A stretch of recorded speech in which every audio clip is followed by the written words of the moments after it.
प्रणाम। आप सबके भीतर बैठे हुए परमपिता परमात्मा को मेरा प्रणाम। हमारा सबका सौभाग्य है कि आज हमारे बीच में बरेली के एसडीएम वीरेश त्यागी जी पधारे हैं और साथ में गौदास जी तो हमारे पास अपना प्रेम देने के लिए, मार्गदर्शन के लिए आते रहते हैं। गौदास जी के बारे में हम शायद कम जानते हैं। पूरे विश्व के अंदर गायों के ऊपर जितना इन्होंने अध्ययन किया है और काम किया है वो किसी ने नहीं किया। और वीरेश जी से थोड़ा सा मिलने का मौका मिला है मेरा, तो एक बड़े ऑफिसर होने के बावजूद जो उनमें सहजता और सिंप्लिसिटी देखी है वो बहुत कम ऑफिसर में मिलती है अपने को। तो उनका बहुत बहुत स्वागत है और हमारा सौभाग्य है कि ऐसी महान हस्ती भी हमारे बीच में आकर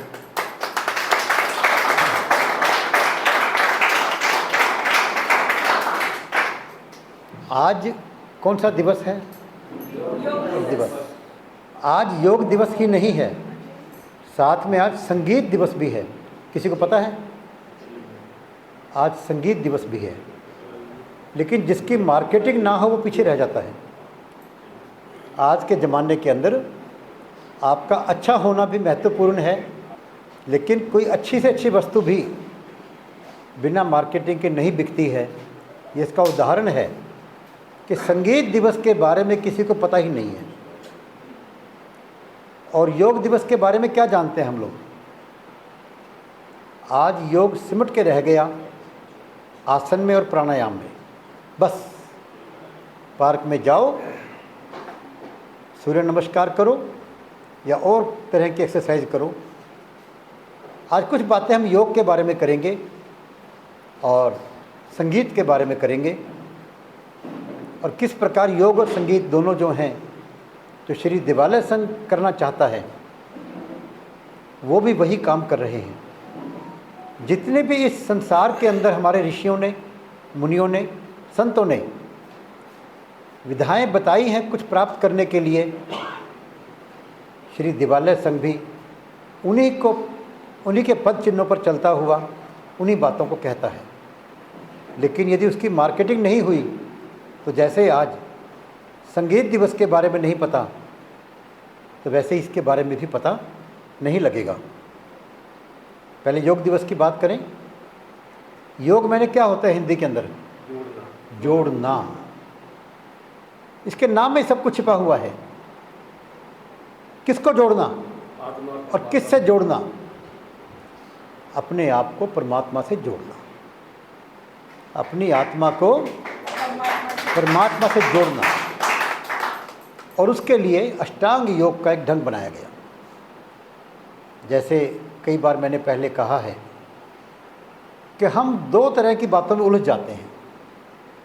या तो हम शरीर की केयर करते हैं और कुछ लोग शरीर की केयर छोड़कर केवल आत्मा की बात करते हैं।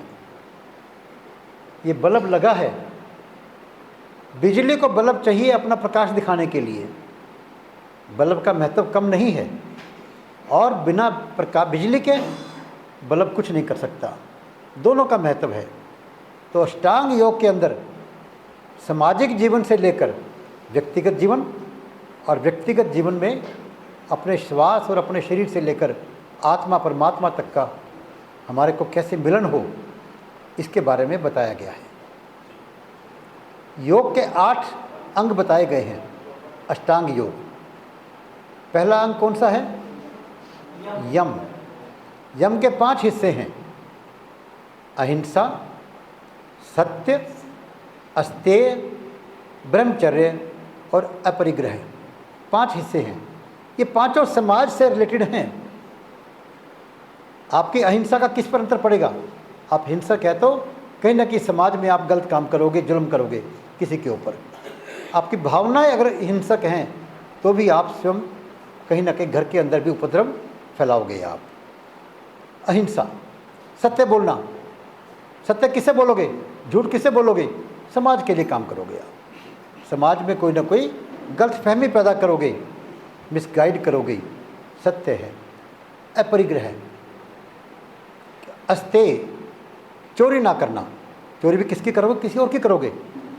पहला यम पूरा समाज के लिए समर्पित है। ब्रह्मचर्य, ब्रह्मचर्य का मतलब केवल सेक्स नहीं होता, अपने मन को कंट्रोल करना ब्रह्मचर्य है, मन को काबू में रखना। और मन काबू में नहीं होगा तो निश्चित आप समाज में कोई ना कोई हानि पहुंचाओगे। काम, क्रोध, लोभ, मोह, अहंकार के द्वारा जो साथ में लगे हुए हैं, लेकिन मन कंट्रोल में है तो हानि नहीं पहुंचाओगे। और अपरिग्रह का मतलब ज़्यादा संचय नहीं करना, ज़्यादा संचय नहीं करना, जितनी अपनी ज़रूरत है उसके अलावा संचय नहीं करना। एक इस बारे में मुकदमे की बात आती है कि एक बार किसी देश की, अमेरिका की बात है, सच है झूठ है नहीं पता, पर शिक्षाप्रद है कि एक व्यक्ति को किसी रेस्टोरेंट से, होटल, किसी दुकान से ब्रेड और मक्खन चोरी करते हुए पकड़ लिया गया और कोर्ट में पेश किया गया। तो जज पूछता उससे भी तुमने चोरी की? कि की। क्यों की? कहता घर में माँ भी भूखी थी, मैं भी भूखा था, खाने को कुछ नहीं था। कहता तूने नौकरी क्यों नहीं, काम मेहनत क्यों नहीं की? कि जी मैं कई दुकानों पर गया नौकरी करने के लिए, मुझे किसी ने काम नहीं दिया। उसके बाद कहता तूने मांग क्यों नहीं लिया? कहता मैंने इस दुकानदार से मांगा था कि बहुत भूखा हूँ, कुछ खाने को दो, इसने नहीं दिया मेरे को। तो जज क्या कहता है कि धिक्कार है उस समाज के ऊपर जिसमें किसी व्यक्ति को भूखा मरने से बचने के लिए चोरी करनी पड़े। और जितने कहता इस हॉल में लोग बैठे हैं उनके कोर्ट के अंदर कि सब इसको 100-100 रुपये देंगे। जज ने खुद निकाले 100 रुपये, उसको बरी किया। ऐसे ही एक और कहानी आती है कि एक विद्वान व्यक्ति को एक राजा ने कहा, संत को, कि आप मेरे यहाँ न्यायाधीश बन जाओ, आप बहुत ईमानदार हैं, बहुत योग्य हैं। उन्होंने कहा कि भाई मेरे को मत बनाओ, ठीक नहीं रहेगा। कहते नहीं, आपसे बढ़िया कोई आदमी है ही नहीं, बना दिया। तो इसी प्रकार से कोर्ट में केस आया कि एक व्यक्ति को सेठ जी पकड़ कर लाए कि इसने चोरी की। उसने कहा क्यों की? भूख से मरने के लिए की। सेठ से मांगा था, इसने मांगने पर भी नहीं दिया। नौकरी मांगी थी, नौकरी भी नहीं दी। तो अपना न्यायाधीश जी जो संत बने थे वो क्या न्याय करते हैं कि दोनों को 100-100 रुपये जुर्माना, या दोनों को 100-100 कोड़े लगेंगे। अब सेठ कहते तो गलत हो गया, चोरी इसने की है और मैं न्याय के मांगने आया हूँ, मेरे को भी जुर्माना लग रहा है, मुझे सज़ा मिल रही है, अन्याय है, गलत है। तो न्यायाधीश क्या कहते हैं, हाँ भी गलती हो गई, तुझे 5 गुना जुर्माना लगना चाहिए। कहता क्यों? कहता तूने इतना इकट्ठा कर रखा है, तुझे ख्याल नहीं कि समाज में लोग भूखे मर रहे हैं, तुम्हारे पास इकट्ठा है तो तेरी ड्यूटी बनती है कि कम से कम कोई समाज में भूखा ना सोए।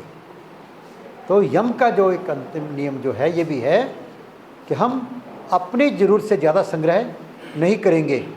और समाज में कहा गया कि हम किसी को, समाज में जितने लोगों के पास ज़्यादा है, पैसा है, शक्ति है, उनकी ड्यूटी बनती है कि समाज में कोई आदमी भूखा ना सोए, कोई भूख के कारण भीख ना मांगे, कोई भूख के कारण चोरी ना करे कोई आदमी, की ड्यूटी बनती है। यम समाज के लिए, नियम किसके लिए? नियम में 5 बातें फिर आती हैं। शौच, सफाई रखने को भी कहा गया है कि हम अपने शरीर को अंदर से बाहर से साफ रखें। संतोष, अब देखिए समाज की बात नहीं, व्यक्ति की बात आ गई है। संतोष रखें हम लोग, भगवान ने जो दिया उसको खुश से उपयोग करें उसका और खुश रहें। ये मतलब नहीं संतोष का कि आगे कोशिश ना करें, संतोष है तो मैं और चोरी करने की कोशिश नहीं करूँगा, आगे बढ़ने की कोशिश तो करूँगा ही करूँगा। स्वाध्याय, स्व अध्याय, अपना अध्ययन करूँगा, मैं, मेरे पास क्या है, मैं क्या हूँ। आज हम सब दौड़ में लगे हुए हैं बिना इसके जाने कि मैं क्या हूँ और मैं क्या चाहता हूँ। जब मुझे मेरा ही नहीं पता तो मेरे चाहने का क्या पता होगा। स्वाध्याय, तप होता है सिस्टमैटिक मेहनत करना, ढंग से मेहनत करना, चाहे व्यापार करना हो, चाहे जंगलों में जाकर भगवान को पाने के लिए कोई कोशिश करनी हो, ढंग से काम करना, मेहनत करना को तपस्या कहते हैं। और लास्ट में क्या है नियम का? ईश्वर प्राणी ध्यान, कि जो हो रहा है उसकी कृपा से हो रहा है। जब उसकी कृपा से हो रहा है तो तकलीफ़ नहीं होगी। मैंने कई बार बात सुनाई है और फिर भी मेरा बात सुनाने को आपको मन करता रहेगा। पता नहीं कितने लोगों को याद हो ना हो कि गांव के अंदर दो संत आते हैं और वो पूछते हैं कि हमने विश्राम करना है, कहाँ करें? तो उन्होंने कहा कि भाई अपना गौदास जी हैं, बड़े विद्वान व्यक्ति हैं, बड़े अच्छे व्यक्ति हैं, इनके यहाँ जाकर आप विश्राम कर सकते हो। वो गए, नहाए धोए, खाना खाया, फिर गौदास जी पास आके बैठ गए, क्योंकि भगवान की बात सुनाओ कोई। भगवान के भगत को भगवान की बात के अलावा कुछ अच्छा नहीं लगता। जब मौका लगेगा वो उसकी बात करना चाहेगा। तो पहला संत कहता है कि भगवान जो अच्छा बुरा करे उसे स्वीकार कर लेना चाहिए। तो उस भाई को, गौदास जी को सेटिस्फेक्शन नहीं हुई कि इसमें कमी है। दूसरा संत कहने लगा भगवान जो अच्छा बुरा करे उसे खुशी खुशी स्वीकार कर लेना चाहिए। वो कहने लगे इसमें भी कमी है भाई, दोनों में अहंकार है। संत कहने लगे भाई हम तो आगे आता नहीं, आप बताओ क्या होना चाहिए? कहता कि भगवान के भगत को अच्छे बुरे की तमीज़ कैसे हो? अरे भगवान करने वाला है और तुम करोगे फैसला कि अच्छा है कि बुरा है? इतना अहंकार। भगवान के भगत कहलाते हो और ये फैसला करोगे कि भगवान अच्छा कर रहा है, भगवान बुरा कर रहा है। जय हो मात पिता की, जय हो मात पिता की, जय हो मात पिता की, जय हो मात पिता की, जय हो मात पिता की, जय हो मात पिता की। भगवान के भगत को तमीज ना हो अच्छे बुरे की, उसका प्रसाद है। योग का अंग है ये भी, यम नियम। पहला समाज के लिए कि समाज में सुख शांति रहे, नियम अपने लिए कि आप सुखी रहें। फिर आता है शरीर की बात कि बिना शरीर के काम नहीं चलेगा। तो आसन और प्राणायाम आपके शरीर को ठीक करने के लिए, आसन शरीर को ठीक करने के लिए और प्राणायाम अपने श्वासों को ठीक करने के लिए। अब योग क्या करते हैं, आसन क्या करते हैं? आपके शरीर को लचकीला बनाते हैं। गोल्ड की कीमत किस बात से है?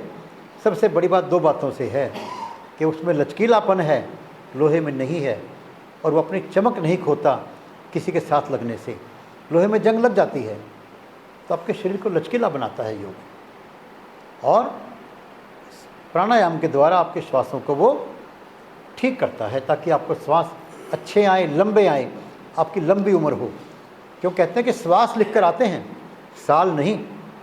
उम्र की जब बात करते हैं तो भगवान आपके सांस लिख कर भेजता है, इतने सांस लोगे। अब 1 मिनट में जनरली हम लोग 17, 18, 16 सांस लेते हैं। 18 सांस लेने से आपकी उम्र मान लो 100 साल की है या 80 साल की है। अगर 1 मिनट में आप 25 सांस लोगे, उम्र बढ़ जाएगी। 50 सांस लोगे, बढ़ जाएगी। तो योग में प्राणायाम के द्वारा आपके श्वास को ठीक करके दीर्घायु बनाने की बात भी रखी गई है। शरीर ठीक हो गया आपका, फिर आगे चलते हैं कि मन को ठीक करो भाई। फिर आता आपका प्रत्याहार और धारणा। प्रत्याहार कि दुनिया से अपना मुख मोड़ना शुरू कर दो। प्रति आहार, जो इस शरीर का आहार है, जो इस मन का आहार है, उसे मुख मोड़ना शुरू कर दो। और फिर धारणा बना लो एक। और फिर आता है ध्यान और समाधि, ताकि अपनी आत्मा को समाधि लगाकर भगवान से जोड़ सकें। ध्यान और समाधि उसकी सीढ़ियाँ हैं। प्रत्याहार, धारणा, मन को ठीक करने के लिए, ध्यान और समाधि आत्मा को परमात्मा से जोड़ने के लिए। हमने योग को योगा बनाकर समाप्त कर दिया उसका मीनिंग, समाप्त कर दिया उसका वो रस जो हमारे को भगवान से जोड़ने की बात सिखाता है और हमारे को इंसान से देवता तक बनाने की बात करता है। हम याद रखें, श्री दिवालय संघ के जितने भी संस्कृति सेवक हैं, कम से कम वो अवश्य याद रखें कि योग केवल आसन और प्राणायाम नहीं है। योग तो जोड़ने की विद्या है, आत्मा को परमात्मा से जोड़ने की विद्या, अपने आप को भगवान से जोड़ने की विद्या। और श्री दिवालय संघ क्या कहता है? क्या कहता है भाई श्री दिवालय संघ? कि हम शक्तिशाली बनेंगे और राक्षसी वृत्ति को समाप्त करेंगे। उसके द्वारा क्या करेंगे? श्री दिवालय संघ कहता है कि हमारा काम क्या है? राम के नाम से जोड़ना और राम के काम से जोड़ना। ये तो काम है हमारा, राम के नाम से जोड़ना और राम के काम से जोड़ना। अब राम का काम क्या है? भगवान का काम तो एक ही है भाई। भगवान ने जन्म तभी लिया जब राक्षसी प्रवृत्तियों से समाज जो है ये परेशान हो गया। देवता क्या, इंसान क्या, तब भगवान ने जन्म लिया। कभी कृष्ण के रूप में, कभी राम के रूप में, कभी परशुराम के रूप में, और कभी नरसिंह के रूप के अंदर, जैसे ज़रूरत पड़ी। भगवान ये नहीं देखा कि नरसिंह मुझे क्या समझेंगे लोग, मेरा शरीर कैसा कहेंगे, अच्छा कहेंगे, बुरा कहेंगे। भगवान ने वामन अवतार लिया, इस बात का परवाह नहीं की कि लोग मुझे बोना कहेंगे। भगवान ने मत्स्य अवतार लिया, कच्छप अवतार लिया, ये नहीं सोचा कि लोग क्या कहेंगे। समाज का कल्याण हो, धर्म की स्थापना हो, भगवान का तो एक ही कार्य रहता है। तो श्री देवालय संघ का काम क्या है? भगवान के नाम से जोड़ना और भगवान के काम से जोड़ना। और वो क्या है? राक्षसी प्रवृत्ति को समाप्त करना। उसके लिए क्या करना होगा? शक्तिशाली बनना होगा। और शक्तिशाली बनने के लिए क्या चाहिए अपने को? संस्कार और संस्कृति, बस यही चाहिए। संस्कार और संस्कृति जिसमें होगी वो व्यक्ति भी शक्तिशाली होगा और वो समाज भी शक्तिशाली होगा। संगीत की बात कर लें। संगीत क्या काम करता है? आज का जो संगीत लोगों को उत्तेजना देने को है, लेकिन संगीत का वास्तविक उद्देश्य नहीं है। संगीत मन को शांति देता, अपने को शांति देता है। कभी परेशान हो आप, कभी संगीत को सुन के देखिए आप जरा, मन को शांति देगा आपको, आपके मन के अंदर जागृत भी देगा, वो आपको जागृत भी करेगा, नींद भी देगा आपको। नींद नहीं आ रही तो नींद दे देगा आपको। और कभी खोए बैठे हैं तो आपकी आत्मा को, आपके शरीर को, आपके मन को वो सुबुद्ध भी देगा आपको, वो जागृत करेगा आपको। वो संगीत इतनी सुंदर चीज़ है। इसीलिए हमारे जितने भी ग्रंथ लिखे गए हैं, संतों की वाणी है, सब गीतों में है। रामायण हमारी गीत के अंदर, गीता हमारी महाभारत गीतों के अंदर, भागवत भी गीतों के अंदर, सारे ग्रंथ हमारे गीतों के अंदर हैं। और अनपढ़ लोगों ने भी गीत याद कर लिए। आपको पता है कबीरदास जी कितने पढ़े हुए थे? पता है किसी को? कितने पढ़े थे? तुलसीदास जी कितने पढ़े थे? सूरदास जी कितने पढ़े थे? मीरा कितनी पढ़ी थी? उन्होंने गीत गा गा कर, संगीत के द्वारा पूरा ज्ञान वो दे दिया जो बड़े से बड़ा ज्ञानी भी आपको नहीं दे पाया। कबीर को पढ़ते रहो, पढ़ते रहो, पढ़ते रहो, खोजते रहो। रामायण को उठा लो, आप खोजते रहो, उसके अंदर पूरा जीवन व्यतीत जाएगा, उसकी थाह नहीं पाओगे आप। तो हमारे ऋषियों ने संगीत के द्वारा सब कुछ सिखा दिया हमारे को। एक अंग्रेज आता है, पढ़ा लिखा विद्वान व्यक्ति, ये एक्चुअल कहानी है नहीं है, एक्चुअल घटना है, और किसी गांव के व्यक्ति से बात करता है। वो व्यक्ति आत्मा परमात्मा की पूरी बातें कर लेता है, उसको बता देता है उसको। क्यों? उसे रामायण पढ़ी थी, सुनी थी उसने, और कबीर को भी सुन रखा था उसने, मीरा को भी सुन रखा था। तो कहता है आपने बड़ी सुंदर बात कही है। विद्वान कहता है मुझे लिख के दे दो कुछ इसमें से। हैरानी की बात है कि देखना मैं जानता ही नहीं, वो तो अनपढ़ था, पर हमारे संगीतों के द्वारा पूरा ज्ञान आदमी के अंदर उतर गया था। पहले हमारे लोग वेद पाठ करते थे तो जबानी सिखाया करते आदमी को, और सारी बातें याद हो जाया करती। इतनी सुंदर चीज़ संगीत। और संगीत की पराकाष्ठा क्या है? जितने वाद्य यंत्र हैं वो कहीं ना कहीं उत्तेजना भी दे सकते हैं आपको। आज के समाज में तो जो संगीत के नाम पर जो कुरूपता हो रही है, उत्तेजना देती है। संगीत तो कुरूपता नहीं दे सकता आपको, संगीत उत्तेजना नहीं दे सकता आपको। ये तो अशांत मन को शांत कर सकता है, आपको आनंद दे सकता है, आपको सुखी कर सकता है। आप देखिए भगवान के मुंह के ऊपर बंसुरी है। बंसुरी एक ऐसा वाद्य है जो कभी भी उत्तेजना नहीं देगा, कभी नहीं देगा आपको। आप किसी भी धुन को लगाकर देख लीजिए बंसुरी के अंदर, कभी सुन लीजिए बंसुरी को, वो आपकी उत्तेजना को शांत करना पैदा नहीं करेगा। वो बंसुरी भगवान के मुख पर इसलिए लगी हुई है। और इसके ऊपर संगीत सुनना हो तो कहते हैं अनहद नाद बजे दिन राती। अनहद नाद, पूरे ब्रह्मांड के अंदर नाद चल रहा है, हम सुन सकते हैं। किसके द्वारा? श्री देवालय संघ ने कहा कि राम के नाम से जोड़कर, जोड़ लो अपने आप को राम के नाम से। क्या करना? कुछ नहीं करना। हम सब बातें कर रहे हैं, अभी मैं बोल रहा हूँ, मैं बोलते बोलते भी राम का नाम ले सकता हूँ, और आप सुनते सुनते भी राम का नाम ले सकते हैं। एसडीएम साहब कोई भी काम करते हुए भी राम के ध्यान कर सकते हैं। आप सभी कर सकते हैं, पढ़ रहे हो, प्रेम कर रहे हो, कुछ भी कर रहे हो, राम का नाम लेने में कुछ नहीं लगता, शरीर का कोई अंग हिलाना नहीं पड़ता, आपका दिमाग कभी खाली नहीं रहता। आप जब भी कोई काम करेंगे, पढ़ेंगे, कुछ भी करेंगे तो दिमाग भी कहीं ना कहीं चल रहा होगा। कहीं बच्चों की याद आ रही होगी, कहीं घर की याद आ रही होगी, किसी को शायद देश के बारे में चिंता हो रही हो, कुछ तो हो रहा होगा। उसके बजाय राम नाम की याद कर लो भाई, बस इतना काम करना है। और राम को जिस रूप में मर्जी पकड़ लो, आपकी इच्छा है, राधे राधे करो, राम राम करो, अल्लाह अल्लाह करो, वाहेगुरु करो, गॉड करो, कुछ भी करो भाई, ध्यान लगा लो। वाल्मीकि तो मैं तो मरा मरा कर सकता हूँ, मुझे तो मारना ही आता है भाई, लेकिन ध्यान भगवान में था। भगवान को शब्दों का फर्क नहीं पड़ता। जैसे पिछली बार बताया था मैंने कि एक पादरी जो है कहीं प्रार्थना करवा रहा था, तो एक बच्चा आया कि मैं भी प्रार्थना करूँगा। तो सभी लोग जो हैं प्रार्थना बोल रहे थे और वो भी बच्चा आंख बंद करके कुछ ना कुछ मुंह से बोलने लग गया। तो पादरी ने कहा, भाई तू क्या कर रहा है? कहता प्रार्थना कर रहा हूँ। कहता कौन सी प्रार्थना कर रहा है? कहता मैंने ए से जेड तक सारे अक्षर बोल दिए और कह दिया भगवान से जो मर्जी बना ले तू।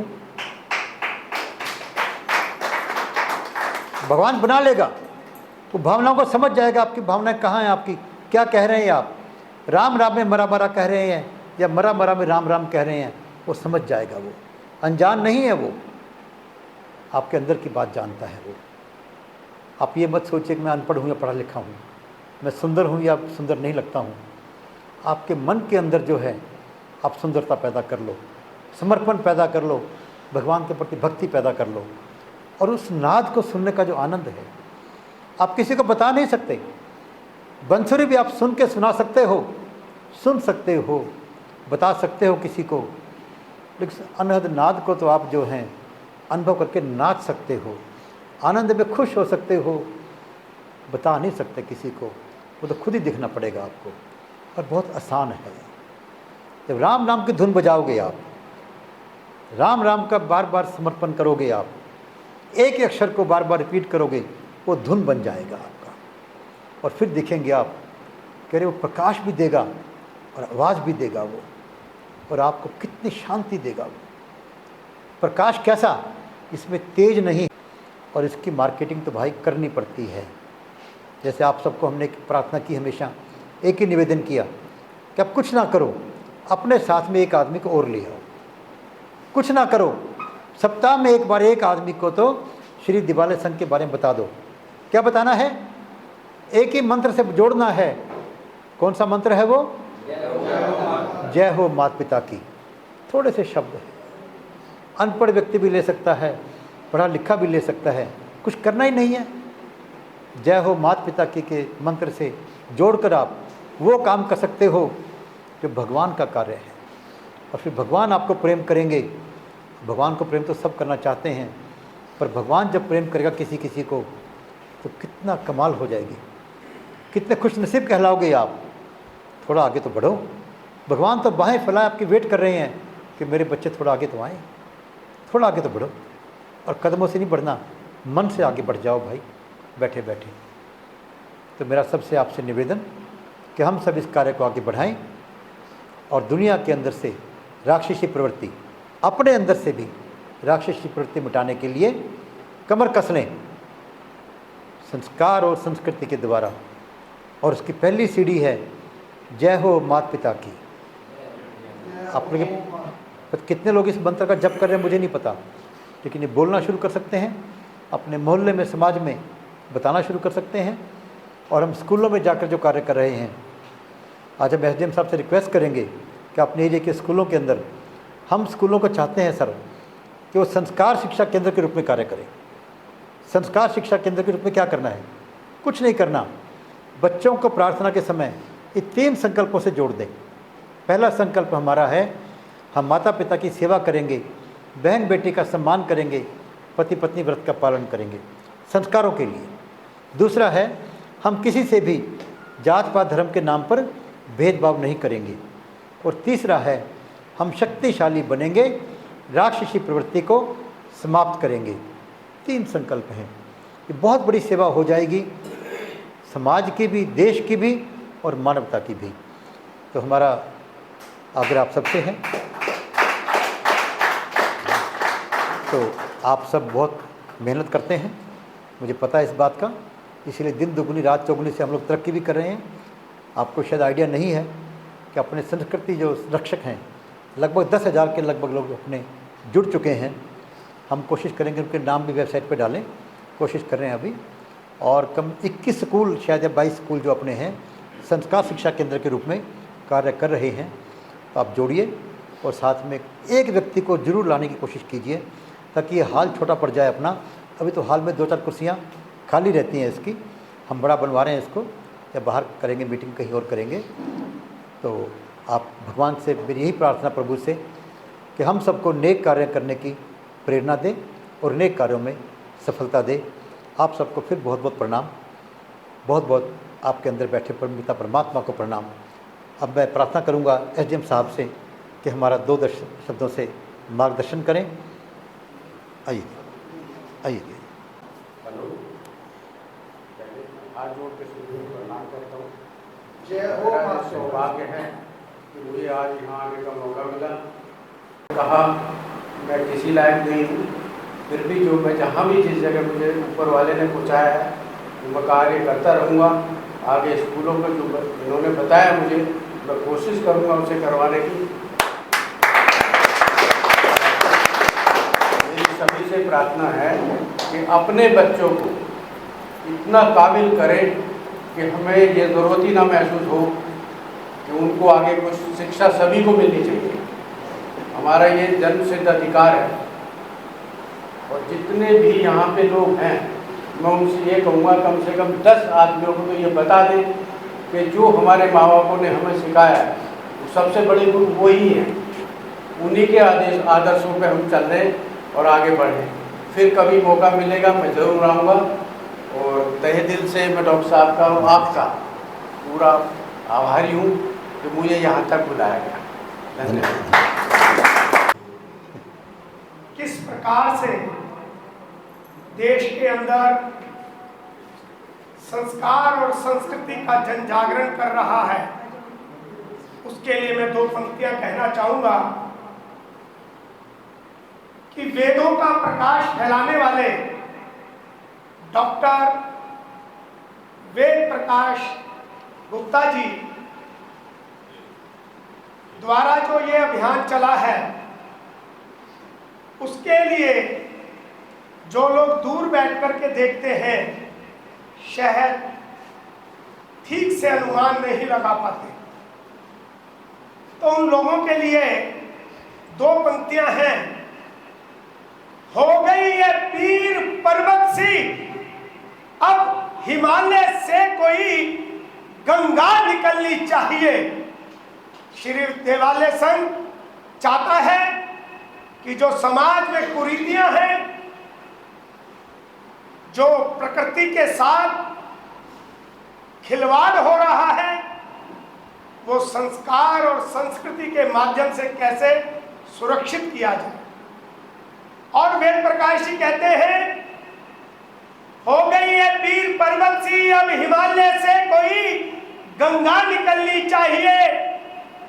वेद प्रकाश गुप्ता जी का मकसद सिर्फ हंगामा खड़ा करना नहीं, उनकी कोशिश है कि ये सूरत बदलनी चाहिए, ये सूरत बदलनी चाहिए।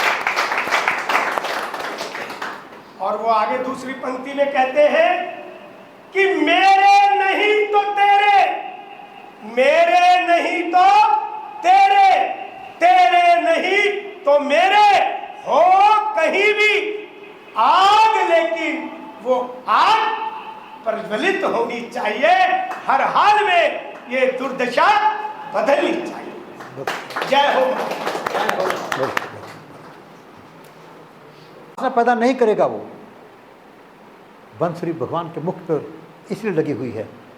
और इसके ऊपर संगीत सुनना हो तो कहते हैं अनहद नाद बजे दिन राती। अनहद नाद, पूरे ब्रह्मांड के अंदर नाद चल रहा है, हम सुन सकते हैं। किसके द्वारा? श्री देवालय संघ ने कहा कि राम के नाम से जोड़कर। जोड़ लो अपने आप को राम के नाम से। क्या करना, कुछ नहीं करना। हम सब बातें कर रहे हैं अभी, मैं बोल रहा हूँ, मैं बोलते बोलते भी राम का नाम ले सकता हूँ, और आप सुनते सुनते भी राम का नाम ले सकते हैं। एसडीएम साहब कोई भी काम करते हुए भी राम के ध्यान कर सकते हैं, आप सभी कर सकते हैं। पढ़ रहे हो, प्रेम कर रहे हो, कुछ भी कर रहे हो, राम का नाम लेने में कुछ नहीं लगता, शरीर का कोई अंग हिलाना नहीं पड़ता, आपका दिमाग कभी खाली नहीं रहता। आप जब भी कोई काम करेंगे, पढ़ेंगे, कुछ भी करेंगे, तो दिमाग भी कहीं ना कहीं चल रहा होगा। कहीं बच्चों की याद आ रही होगी, कहीं घर की याद आ रही होगी, किसी को शायद देश के बारे में चिंता हो रही हो, कुछ तो हो रहा होगा। उसके बजाय राम नाम की याद कर लो भाई, बस इतना काम करना है। और राम को जिस रूप में मर्जी पकड़ लो, आपकी इच्छा है, राधे राधे करो, राम राम करो, अल्लाह अल्लाह करो, वाहेगुरु करो, गॉड करो, कुछ भी करो भाई, ध्यान लगा लो। वाल्मीकि तो मैं तो मरा मरा कर सकता हूँ, मुझे तो मारना ही आता है भाई, लेकिन ध्यान भगवान में था। भगवान को शब्दों का फर्क नहीं पड़ता। जैसे पिछली बार बताया था मैंने कि एक पादरी जो है कहीं प्रार्थना करवा रहा था, तो एक बच्चा आया कि मैं भी प्रार्थना करूँगा। तो सभी लोग जो हैं प्रार्थना बोल रहे थे, और वो भी बच्चा आंख बंद करके कुछ ना कुछ मुंह से बोलने लग गया। तो पादरी ने कहा, भाई तू क्या कर रहा है? कहता प्रार्थना कर रहा हूँ। कहता कौन सी प्रार्थना कर रहा है? कहता मैंने ए से जेड तक सारे अक्षर बोल दिए और कह दिया भगवान से जो मर्जी बना ले तू। भगवान बना लेगा, वो भावनाओं को समझ जाएगा, आपकी भावनाएं कहाँ हैं, आपकी क्या कह रहे हैं आप। राम राम में मरा मरा कह रहे हैं या मरा मरा में राम राम कह रहे हैं, वो समझ जाएगा। वो अनजान नहीं है, वो आपके अंदर की बात जानता है। वो आप ये मत सोचिए कि मैं अनपढ़ हूँ या पढ़ा लिखा हूँ, मैं सुंदर हूँ या सुंदर नहीं लगता हूँ। आपके मन के अंदर जो है, आप सुंदरता पैदा कर लो, समर्पण पैदा कर लो, भगवान के प्रति भक्ति पैदा कर लो, और उस नाद को सुनने का जो आनंद है आप किसी को बता नहीं सकते।